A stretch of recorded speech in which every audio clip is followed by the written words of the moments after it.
Students will use this verse when they're studying for a big test. Athletes will use this verse in the middle of their big game.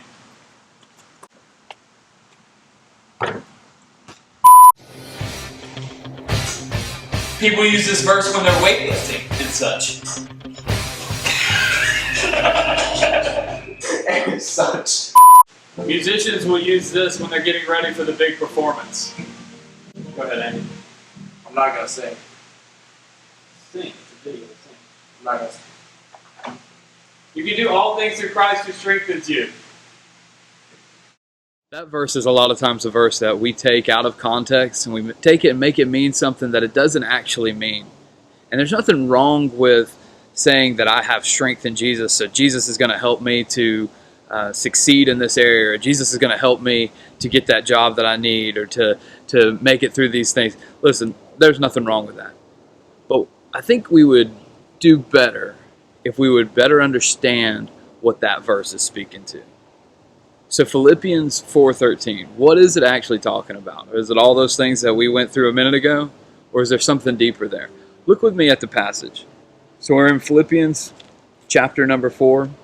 And we're going to start in verse number 11. It says, "Not that I speak in regard to need, for I have learned in whatever state I am to be content. I know how to be abased, I know how to abound. Everywhere and in all things I have learned both to be full and to be hungry, both to abound and to suffer need." And that's when he comes out and he says, I can do all things through Christ who strengthens me. You know, when we talk about Christ and the strength that he gives us, I think it's important for us to understand the context of what he's talking about there. Look, when we talk about this, it doesn't, this verse, this passage, it's not speaking to a competition that we're in. It's not about the ability to get that job. It's not about the ability to perform at your best level for that sporting event or for that musical event or whatever it is that you're doing.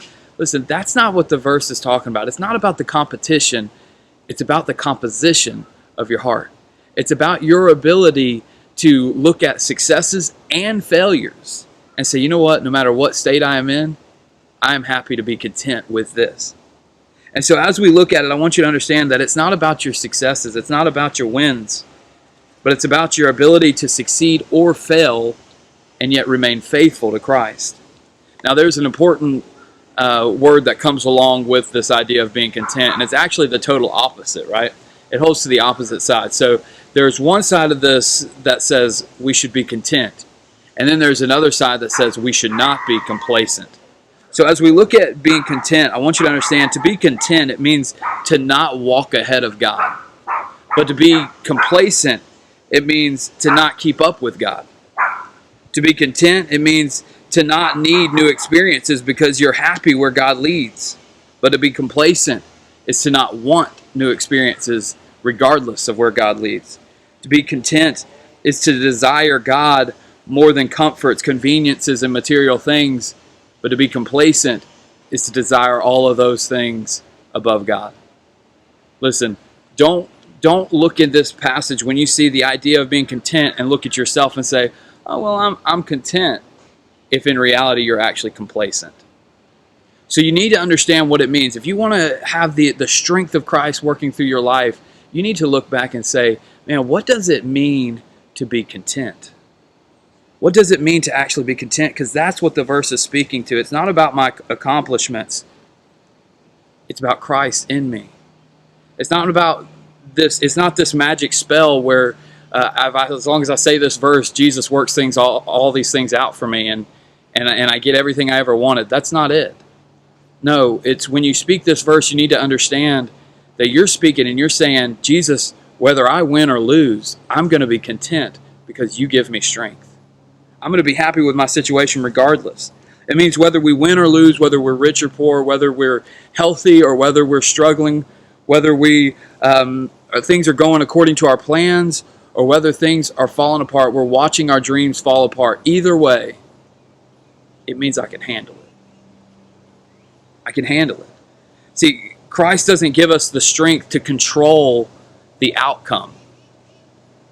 He doesn't give us strength to control the outcome. He gives us strength to handle the outcome. We grow more, listen, we grow more in the losses than we do the wins. And so don't be surprised when God allows you to have some losses in life.